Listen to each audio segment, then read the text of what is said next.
حضرت عبداللہ بن عمر رضی اللہ تعالیٰ عنہ سے روایت ہے کہ انہوں نے اپنی بیوی کو حیض کی حالت میں طلاق دے دی۔ ان کے والد محترم حضرت عمر رضی اللہ تعالیٰ عنہ نے اس بارے میں رسول اللہ صلی اللہ علیہ وآلہ وسلم سے مسئلہ پوچھا تو کہا، میرے بیٹے عبداللہ نے اپنی بیوی کو حیض کی حالت میں طلاق دے دی ہے۔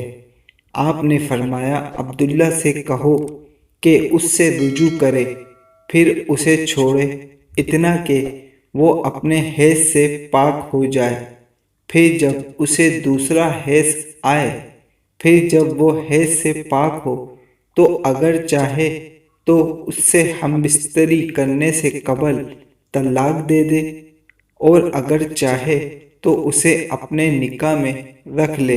بلا شبہ یہ وہ صحیح وقت ہے جو اللہ تعالیٰ نے عورتوں کو طلاق دینے کے لیے مقرر کیا ہے۔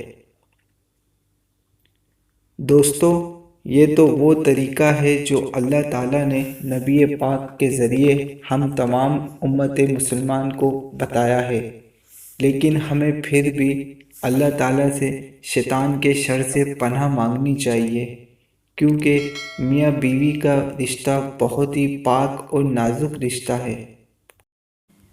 مسلمان کو اپنا ایمان زندہ رکھنے کے لیے دین کی معلومات رکھنا ضروری ہے۔ دوستو، مزید ایسی شارٹ ویڈیو دیکھنے کے لیے ہمارے چینل کو سبسکرائب کریں۔ جزاک اللہ۔